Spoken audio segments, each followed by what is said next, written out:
Good evening and welcome to the Way Out Show. I'm your host, Dane McCarthy, broadcasting to you from FEMA Region 5 deep in the bowels of the United Police State of Amnesia. Today is September 30th, 2016.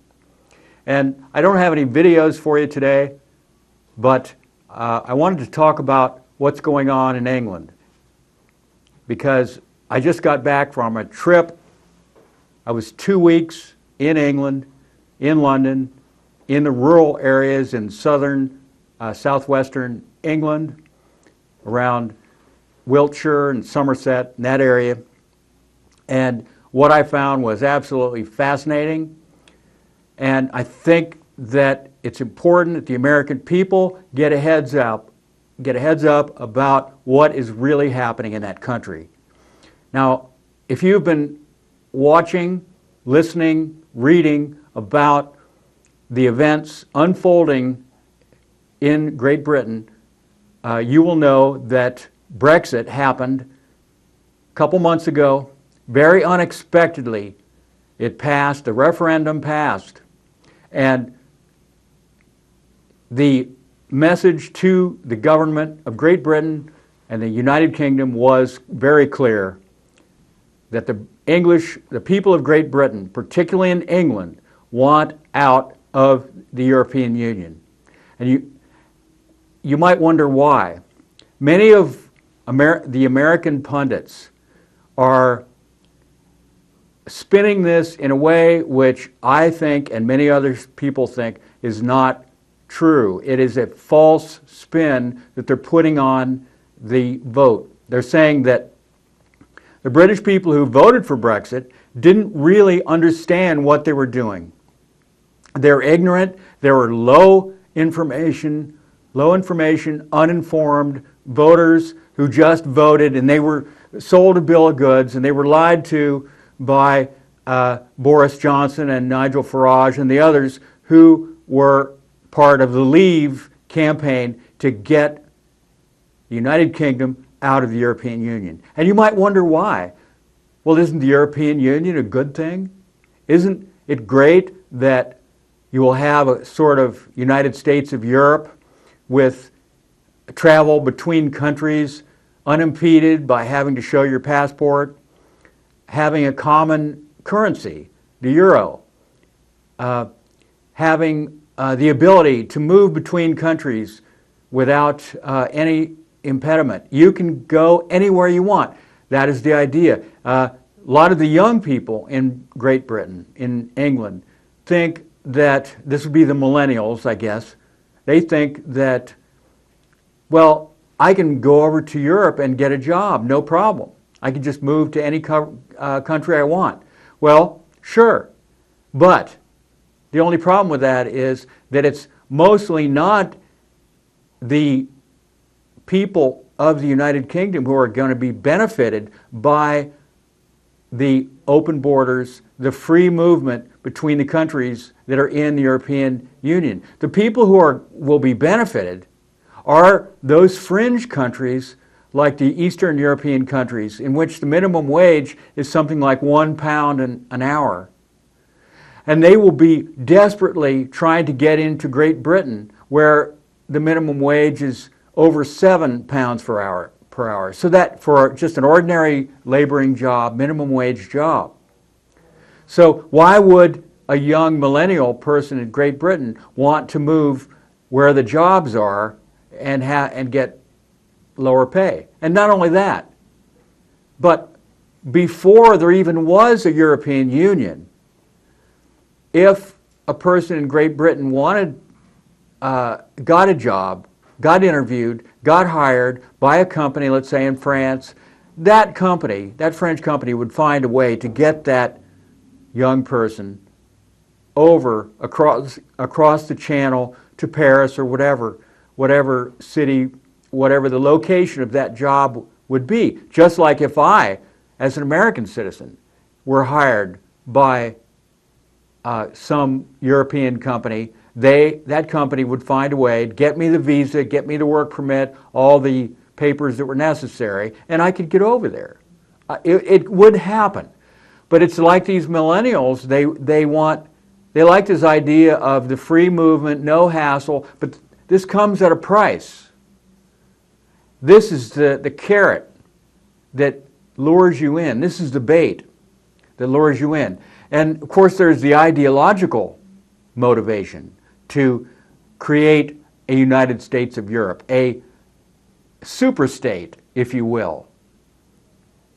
And that would be that it's the kumbaya scenario, that everyone needs to get together like in the old John Lennon song, and no countries, and everybody joins hands and sings kumbaya, and there's peace on earth. Well, there's only one problem. There's actually a lot of problems with that, but there is one problem, and that is that someone has to rule that superstate. And it's a small group of men in the European Union. It's a small group of men called the European Commission. They're unelected. They're bureaucrats. They are accountable to no one. And they call the shots. They write the laws. Now, yes, the European Parliament, which has MEPs, in Great Britain they call them MEPs, like MP, but MEP. They meet at the European Parliament in Brussels.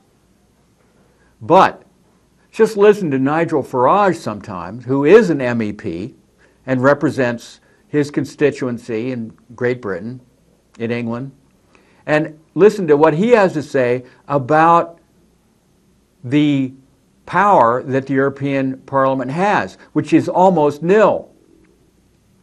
Yes, my friends, the European Parliament, it turns out, is nothing more than a symbolic, representative, lawmaking body. They cannot put the kibosh, they cannot nix the laws that are handed to them to rubber stamp by the European Commission. They cannot create laws, they cannot stop laws from being created. They are symbolic. And I urge you to go on YouTube and look at some of the speeches by Nigel Farage. The man is amazing. He is incredibly quick-witted, knows how to fall on his feet, and he is the politician, and I think he will go down in the 21st century as one of England's most able politicians. He is amazing to watch, and you will learn a lot by listening to Nigel Farage. And now, Nigel Farage ran UKIP, that is the United Kingdom Independent Party, and we don't hear much about UKIP in the United States. They don't grab the headlines. But if you go to England, they do grab the headlines. And you can bet, I remember I first heard about UKIP a couple of years ago when we went over there. Before I went there, I listened to the news, I read the news, and I had never heard of either Nigel Farage or UKIP 2 years ago. This is before Brexit. But he was making waves back then, and just like he had been for many years, he joined the European Parliament with the express purpose of getting the United Kingdom out of the European Union. And they laughed at him, and there's a video of him actually saying this. They laughed at him, but they aren't laughing now. And this was after the amazing, unexpected turnaround in that Brexit referendum vote, which will trigger Article 50, and unless the European leadership absolutely turns their back on and betrays the people and betrays democracy in Great Britain, then you will see Great Britain leave the European Union. And I talk to people. I was just in England for 2 weeks, as I mentioned, and I talked to a lot of people about Brexit. Now, in the city of London, in London itself, they are European Union buffs. They're all for the European Union. But everywhere else you go, because we went up to Manchester, we were in the West Country, and we talked to several people, and you just mention Brexit, and their hackles just go up. They suddenly start talking. They're so furious at leadership, at Downing Street, at their own MPs, at anyone who has led them down this garden path and betrayed them and sold them out. They want their country back. They want borders. They want to control immigration, because right now, like Nigel Farage says, America has an illegal immigration problem. Great Britain has a legal immigration problem, where you have people, millions upon millions of people, desperately trying to get to Great Britain. And right now you have in the city of Calais, right across the channel, in the narrowest point between France and England, you have huge squatter camps, very violent, drug running, deaths, murders, rapes of people from all over Europe and the Middle East and Africa trying to get into Great Britain. And as you probably know, there's the Channel Tunnel underneath the English Channel, and they actually try to climb into trucks. They sneak in, they try to get into trucks, anything. You know, when you're waiting in line to get into the channel, they will try to sneak in. Or even walk the 20 plus miles underneath the English Channel, through the Channel. And they have literally been rows of French police trying to keep waves of these migrants out of the Channel. Literally fighting with the French police to get into the Channel, to get to Great Britain. And some people are all for it. You know, they think, oh, you know, we just had open borders, no problem. But all over Europe, there is a change of heart about this, because people were all for the European Union at first. They thought that it would be a good thing. Because, why? Because of the wars. Devastating wars. World War I, World War II, taking place mostly in Europe. And before that, in the 19th century, more wars. And then before that, more wars, more wars. These little countries in Europe have been fighting with each other. But we have to remember that it's not the people of the European countries who were fighting with each other. It was leadership. Leadership caused these wars, not the people. And you take the example of World War I. To this very day, no one really knows why that war even happened. And one of the major reasons why World War II happened is because of World War I. If World War I had not happened, there probably would have been no World War II. But World War I had no purpose, and what it did was kill off millions of young men on both sides. England, Great Britain, lost most of its young men in World War I. And I think probably Germany did too. But for no purpose. And so the proof that the people had no interest in the war, but they were forced to fight. Germany, Great Britain, they initiated the draft. You had no choice. You had to go. You were forced into it, and you were put on the lines and just fed into this meat grinder. And then just more and more and more on both sides, more and more and more. With this incredible technology, these unbelievable grinding, killing machine on both sides. And at one point, it was at Christmas, and there's a movie about this, and it's a true story.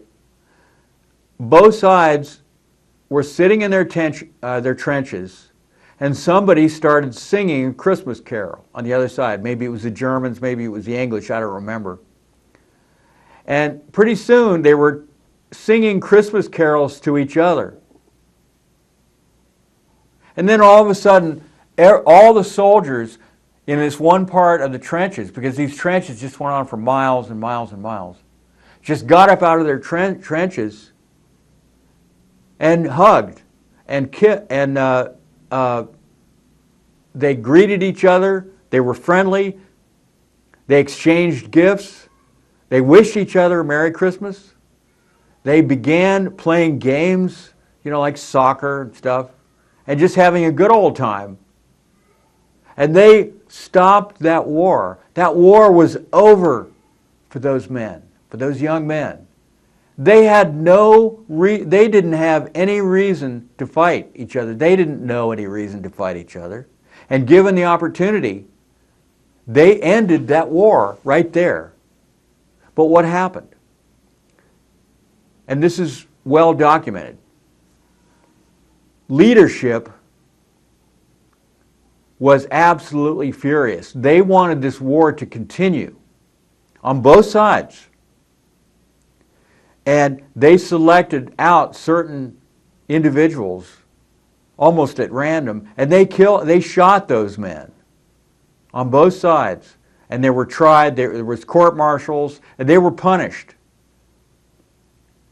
And this tells you the way wars go.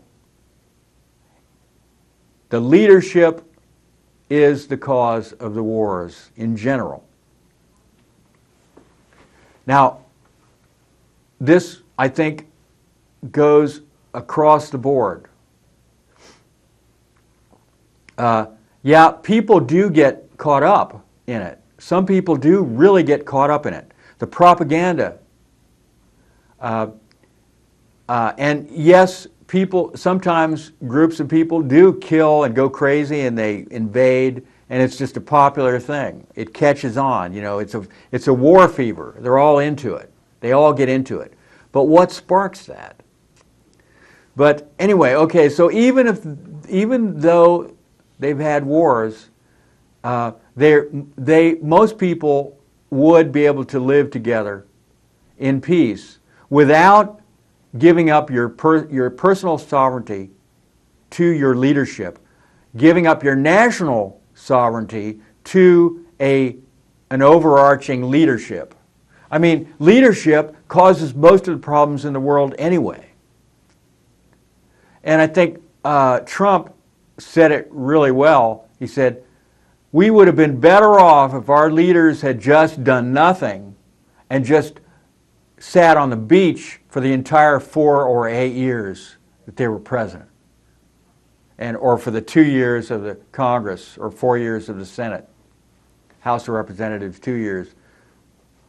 Senate, 4. Just lie on the beach. They would have been better off. Instead, what are we doing? What is this country doing? Am I doing it? I'm not doing it. Did I have anything to do? Did you have anything to do with attacking Afghanistan? We're still in Afghanistan. How many years has it been? We invaded Afghanistan in 2001. It is now 2016. That's 15 years. The American people, the government, which takes our money in taxes, has been pouring money into Afghanistan. For what purpose? Most people don't even know. The purpose was, this is the stated purpose, because the government of Afghanistan, the Taliban people who ran Afghanistan, and still do, in large part, they gave shelter to Osama bin Laden and some of his people. And after 9/11, the American government said, you know, we're going to invade you. You know, we want those people. And the government of Afghanistan said, if you can show us that these people were involved in 9/11, we will hand them over to you. What makes you say that Osama bin Laden and these people are the cause of 9/11, that they did it? Can you show us any proof? Can you show us any evidence? And they didn't. They either didn't have any evidence or they didn't want to show any evidence, and then they invaded. Then there was even less reason to attack and invade Iraq. And you know the story. Unless you're really young, you may not have been paying attention. The years creeping by. People just don't know. They said Saddam Hussein had nuclear weapons. He was going to drop them. He was getting ready. They said he was involved in 9/11. He wasn't. There was never any evidence. And they admitted, yeah, okay, well, we just made that up. Everything was made up. But they wanted that country destroyed. They wanted that foothold in the American Empire, wanted that, the American and the British Empire too. I mean, it's part of it, this whole coalition of countries, of allies, led by the United States. They wanted that permanent foothold. And you can bet they will not leave Afghanistan. They will never leave Afghanistan unless they're forced out. Because why should they? They spent so much money in Afghanistan. People died. American soldiers died. Why would they give up the gains that they've made? This is an actual quote from leadership. Why would they leave Afghanistan? Even though they told us that they would leave Afghanistan. They had no intention of leaving Afghanistan. Same thing in Iraq. Why would they leave Iraq after spending all that money to destroy that government and now occupy the country? And then get a puppet leadership in there to try to run the show. And it's just a mess.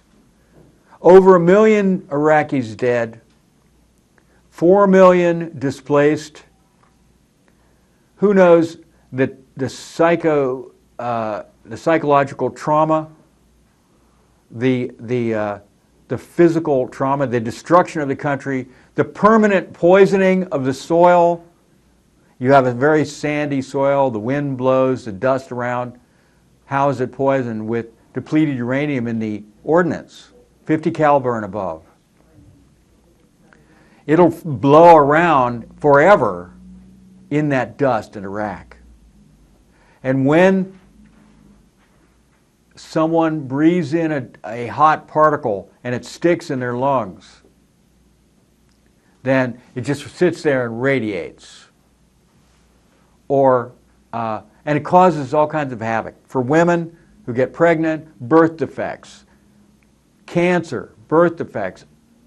So you have health problems that are permanent in Iraq. Same thing that Bill Clinton did in the 90s in the Balkans, using untold number of ordnance, shells, missiles, just bombarding the Serbs for, I don't know, a month or more with the depleted uranium ordnance, which aerosolizes when it hits and just becomes dust and then just floats around in the air, and people inhale this. This is a war crime. This is genocide. It's mass murder. Then the same thing in Libya, and Hillary Clinton had a major role in this as Secretary of State, making that decision to go in to take out Gaddafi. Gaddafi, who was naive enough to believe that he would not be betrayed by American and European leadership, and that he could disarm himself and get along and go along, get along with the people, with the program, and become part of the neighborhood of nations. But no, he was getting a little bit too cocky, and they decided to take him out. And he was doing very well. His country was doing very well. Libya's was very prosperous, high literacy, really looking good. In 50 years, Gaddafi had turned that whole country around amazingly. And admittedly, he was a dictator. And they say, well, he was a dictator. Well, just kill him. Kill him. He was a dictator. He was horrible. It wasn't democracy. Well, most of the people in the world are not ready for democracy. They don't understand that in a democracy, you don't get what you want, because there's always other people who want something different. And very rarely do you just, get the show, get the program that you want. In a true democracy, in a republic, it's about compromise. It's about maybe getting part of what you want, but not the whole thing. And you have to respect what the other person thinks, believes, wants, needs. And you hope that they will respect what you desire, need, want, would prefer. And you have to go along to get along. And it's a give and take. And that takes a sophisticated mind, an educated mind, to be able to handle that. And a temperament that is tolerant. And there's a certain amount of kindness required. And a feeling that we're all in this together. We can do this together. The country, it's about preserving the peace in the country. But in most countries in the world, it's about how can I get rich? And I'll run over anybody that gets in my way if who trying to prevent me from getting rich or getting wealthy or just getting whatever it is I want, getting that power, getting that land, getting those resources. Then you have thrown into the mix, when I talk about leadership, multinational corporations, giant corporations, beyond belief money, more power, more assets, more land than many countries. They are the countries of the 21st century. It's a digital country. It's a country that doesn't need land anymore. Land is just part of the product. It's the raw material from which you extract the assets to create the product, whatever that would be. And the people are just in the way. People are just in the way. And so therefore, countries are old. That's old-fashioned. We don't need countries anymore. It's the new world order of the 21st century. Agenda 21. The UN, the United Nations. After the end of World War I, what did they do? They said, oh, we can't have this again. Look at this incredible destruction. Millions dead, unbelievable destruction of property. We'll create a League of Nations to make sure that this never happens again. And then they were on to their same old game of one-upmanship, of power trips, of punishing your former enemies rather than seeing that, hey, we're all in this together. And the League of Nations failed. Then World War II comes in. Then you have the United Nations. This time it didn't fail. United Nations still exists. But much of what goes on in the United Nations is the same corruption and homicidal tendencies and sociopaths and psychopaths, same thing, same people, same type of person running the show, wanting whatever they can get.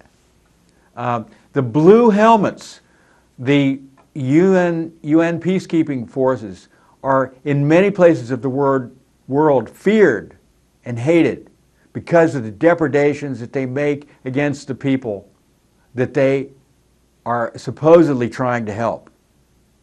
You may have heard of the Sex for Food program, and that's something that doesn't actually exist, but in effect, it does exist. In a lot of these countries, these third world countries in Africa and other places, you have the UN peacekeepers. They have the food. They have the food. They brought in the food. It may not be the food you like, but at least it's food. It's something. Maybe not your local traditional food. And because you can't grow your own food, and why can't you grow your own food? Because of the war, because of the insurgents, because of the rebels, because of the government, because of the terrorists, because you're dislocated. You've lost your home. You can't, it's not safe to stay in your home to grow your crops. And so suddenly you become dependent. You're in a refugee camp or whatever. You're hiding in the bush somewhere. But there are the United Nations peacekeepers, and they have the food. You come up to them for the food. And they say, bring us your daughters, and you'll get food. And very often this is a fact, and that's not even half of it. It gets way worse than that, with the trafficking and so on. And exploiting the people. There will always be people who will exploit the vulnerable and the weak, if given the chance, if given the power. And the UN peacekeepers, like any other military force, they have the guns, they have the training, they have the brainwashing, they have the propaganda, they have the prejudice. These people are nothing but scum. You know, they're peasants, they're stupid, they're inferior. We can use them in any way we want. And so this is how people behave. This is unfortunately human nature. Not all humans behave this way, but a certain percentage of men, and it's mostly men, do this. And I suggested to a friend of mine, how many men would take advantage of a young woman who was passed out of the couch? How many young men? What percentage of young men? And I was thinking, I don't know, 10% maybe? And somebody goes, oh no, more like 70% would take advantage of a young woman passed out on a couch. And that's pretty despicable behavior. I don't know, maybe it isn't 10%, maybe it's only 1% or 2% or 5%. I hate to be that way, you know, negative. But we have to accept this as behavior as part of human nature. And so this is the motivation for why people in the rural areas around Great Britain are very much against the European Union, against the United Kingdom being in the European Union. And they understand, they have a better handle on human nature. They understand work, because many of these people are small business owners, or they're just out of that eye of the hurricane, or they're out of the level of that glitzy propaganda that's right in there in the heart of London, where everybody's like so trendy and so cool, you know, and they dress so great, and they're sitting in the cafes and they're watching the rich and famous drive by or walk by, and they feel like they're kind of a celebrity themselves because they're in London, they've got a great job, and you know, the money's really good and things are really cooking, and they're part of something. They feel like they're the in crowd in London. Well, the people outside of London, they don't think that they're in the in crowd. They're in some small town, they're in some village, they're in some isolated farmhouse trying to raise sheep. Or they have another small business in a small town where they're selling groceries or clothing items, or like in Glastonbury, which is a very woo-woo kind of, you know, spiritualistic town, you know, some kind of woo-woo thing, you know, crystals or esoteric literature. And You know, those people, they have the benefit of not being in the center of the storm, or the eye of the storm in London. They can see how they are being deprecated against. They are being exploited. They are being drained of resources and assets. And that money is going to those people in London. There was a shop owner, and I mentioned Brexit, and he just started talking. He was so angry. And one of the things that he said, and I couldn't get a word in edgewise, as I mentioned, but one of the things he said was, in London, everybody who works gets £4 added to their salary an hour, extra, given to them by the European Union. And who pays for that? The taxpayers of Great Britain pay for that. So they're taking their money from our pocket and they're giving it to the people in London. And that's why the people in London like the European Union. And it's also true that the European Union is great for artists. They love filmmakers. They love theater people. They love dance, ballet, sculptors, painters. They give money. They give tax money that they're collecting to these groups, these individuals, these organizations, these artistic organizations.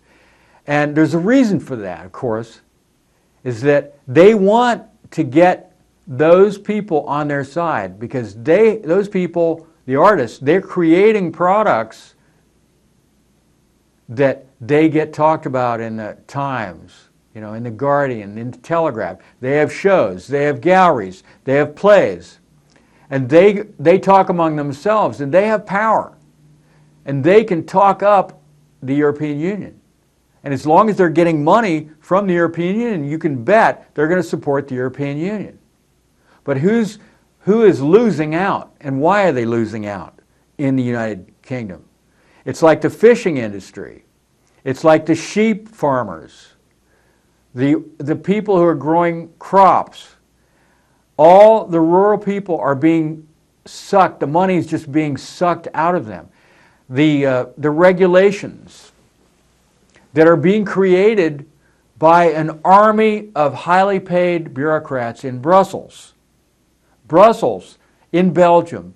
Belgium is not a part of the UK. It is not in the United Kingdom. It's not in Wales. It's not in Scotland. It's on the continent. It's a separate country. But yet, in Brussels, you have this enormous edifice, these giant buildings, this parking lots full of cars, of bureaucrats who go to work every day, and what do? They sit and they think up new regulations. That's what they do. They write new regulations on every conceivable topic. You name it. There are hundreds or even thousands of regulations. Dogs. Hundreds and hundreds of regulations just about dogs. I remember the famous one of the famous ones was fruits and vegetables. Regulations about the shape and color of fruits and vegetables. That they had to conform to a certain pleasing shape. Any ugly fruit, you couldn't sell it, according to the European Union.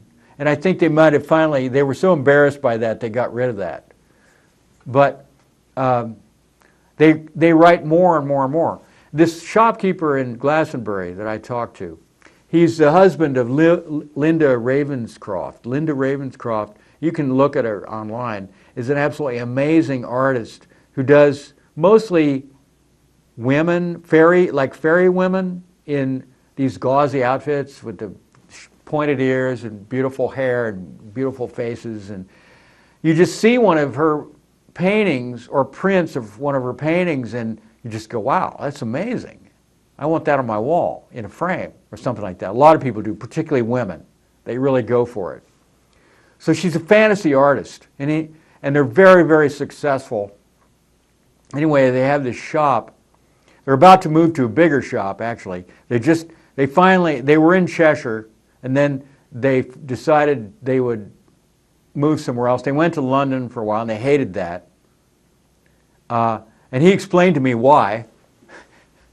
He said he went to his pub, his normal neighborhood pub in London, and he tried to order a beer, a pint of bitter. He says, I just said, I want a pint of bitter. And the bartender goes, what? He didn't understand English. So the manager had to come over and translate to the bartender. And he said, you know what, I'm out of here. And he just left. And he told his wife, we got to get out of London. So they settled on Glastonbury, which is a good choice for them, considering what that Linda Ravenscroft does.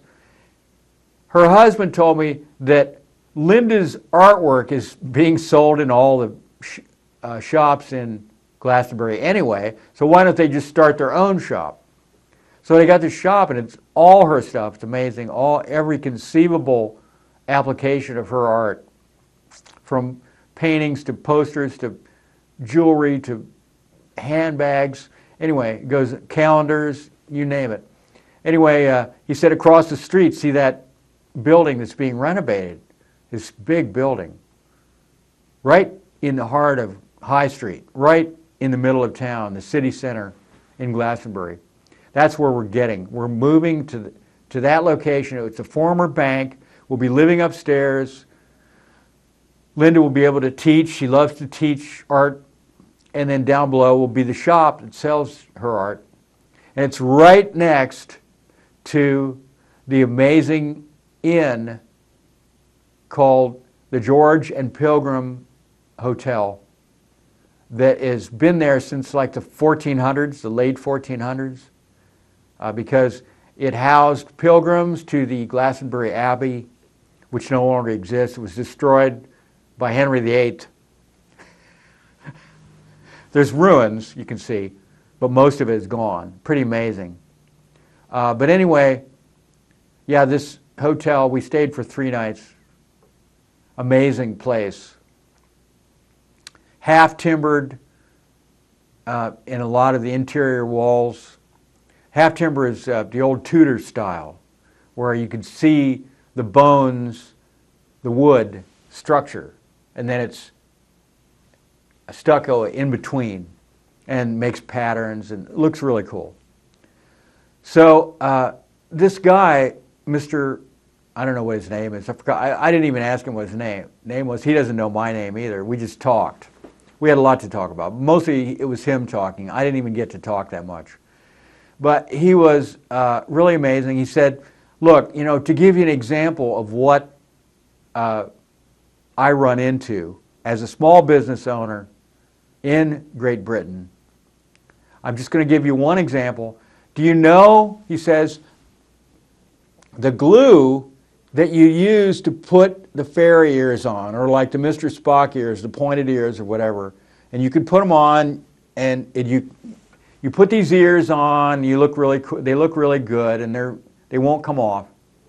He said, for me to be able to sell that in my shop, I have to go through so many hoops, take a course, put up this poster which talks about the dangers of the glue, and all this other stuff, rigmarole, that it's almost impossible for him to sell that glue.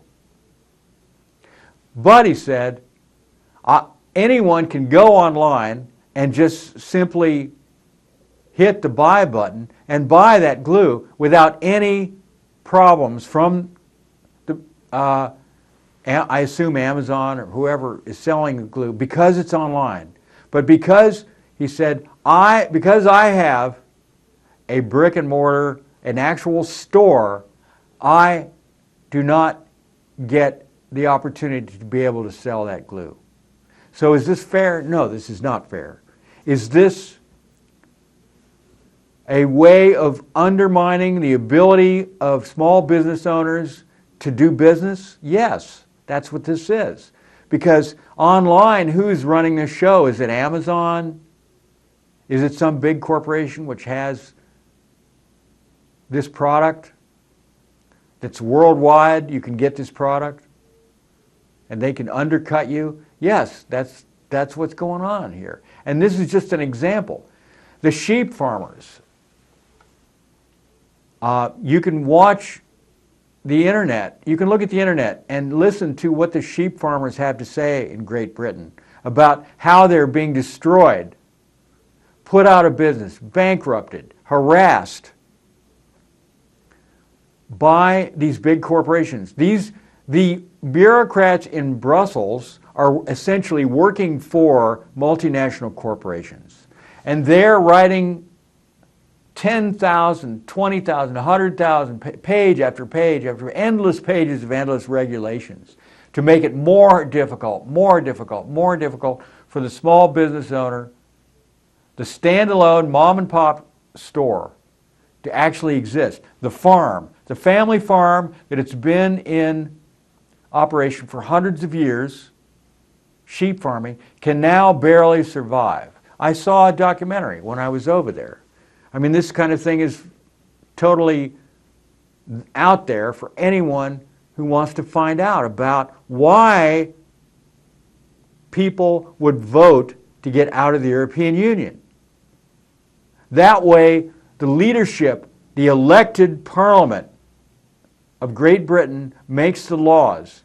The people can go to London, they can sit in and watch their elected representatives making laws. They can lobby them.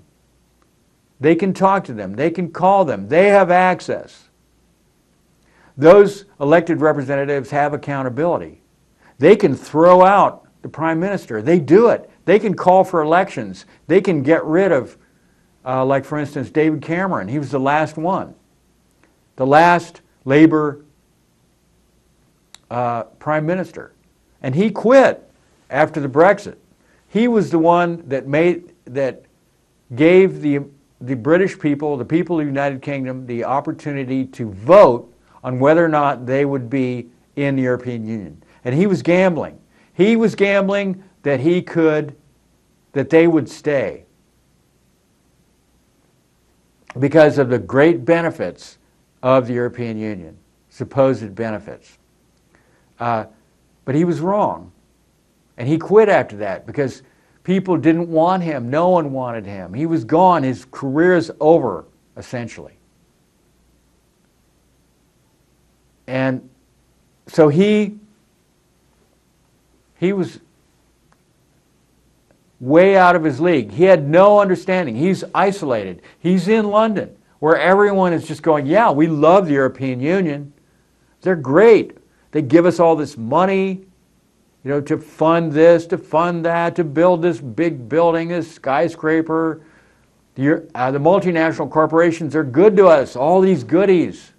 This is the same thing that's happening in Brussels. Those bureaucrats, they just give themselves enormous salaries. They're separated, they're isolated from the rest of the people. They have their own shops in Brussels for the bureaucrats.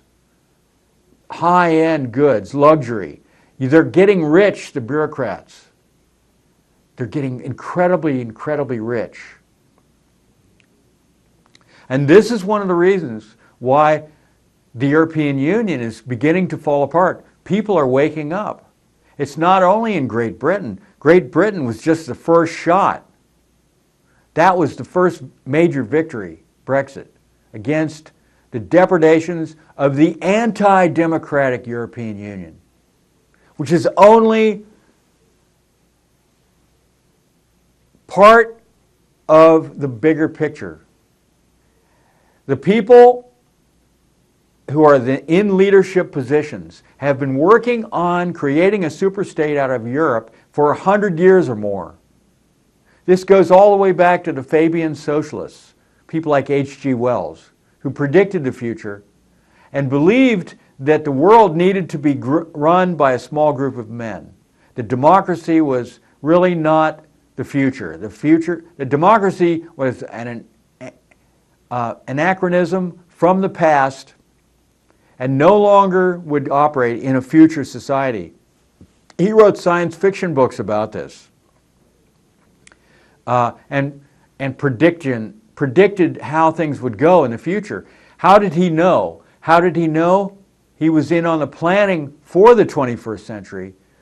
You can look at the movie Things to Come, or the book Things to Come by H.G. Wells, and he wrote a lot of other books. But H.G. Wells, George Bernard Shaw, and others, intellectuals, very left-wing, in the late 1800s, the Fabian Society, whose motto is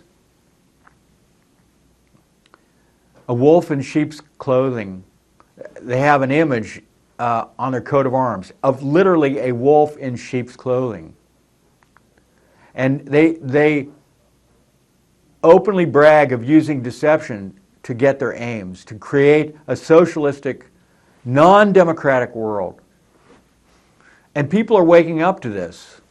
I was just reading an article in Time magazine, a big long article in Time magazine of all places. Well, why not Time magazine?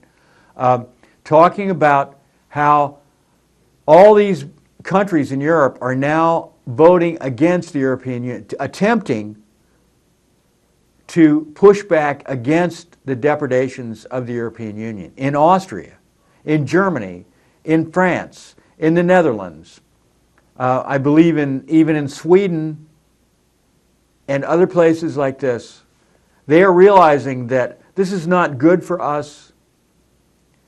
So the taxes are being used.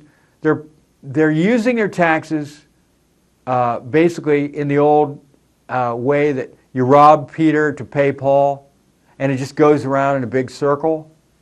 That's what the European Union leadership is doing. And they're not really getting any benefit.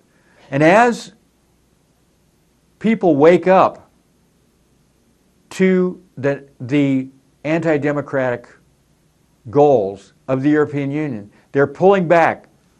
And Time magazine said, oh, these far-right people are getting elected. They're getting power. They're getting seats in parliaments and congresses around Europe. And it's true. I find it hilarious that they're calling them far-right, when what they're really saying, what these far-right people are doing is saying, let's limit immigration. Let's have border controls. Let's keep the ability to make laws and veto, and let's keep that ability within the confines of our own country, rather than being in Brussels. Why would a person in Sweden let someone in Brussels decide what's going to happen in their country? Why would someone in Italy want someone in Brussels, or Spain, or Greece? Now, some countries want to get into the European Union, and those people who don't know would say, well, it must be doing well. Look at Turkey and other places. They want to get into the European Union. Why? Because of all the goodies that they get from being in the European Union. They would get the euro, the ability to use the euro, which is they would get all kinds of money and help, just like Greece got help. Not the ordinary people, but the wealthy people, the bankers, the leadership. They do very well. They get by joining the European Union. That's their reward for joining the European Union. Does it help the ordinary people? No. It actually hurts the ordinary people. Because at least before,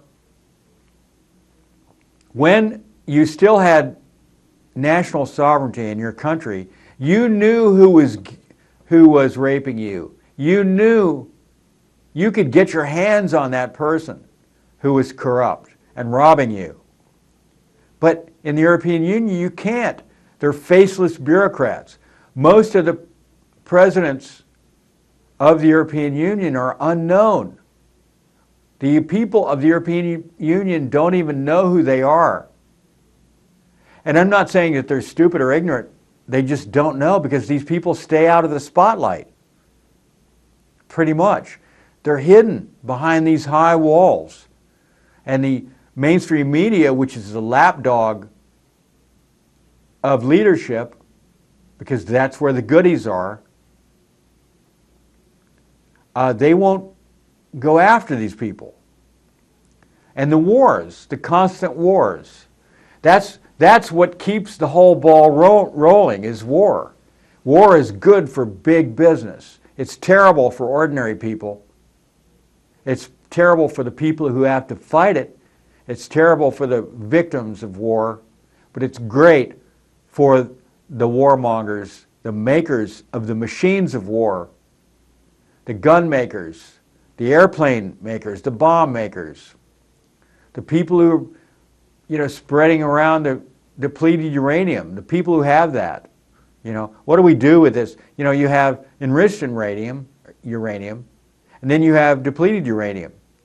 It's a byproduct of the process of creating fuel rods enriched uranium. So you have this depleted uranium. You think, oh, it's depleted. Oh, it must be fine. But it's not fine. It's still radioactive. It's still dangerous. And what do we do with this? It's just stockpiling. Well, it turns out it makes incredibly good warheads because it explodes. It has tremendous penetrating power. It's very dense. And it's a great mechanism of death, my friends. Most people don't know, maybe, that America is the #1 manufacturer of the arms of war, of guns, of tanks, of airplanes. Most of the major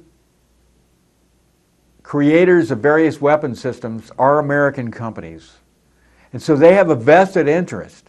Their stockholders, their employees, they have a vested interest in continuing on and expanding. And they need war.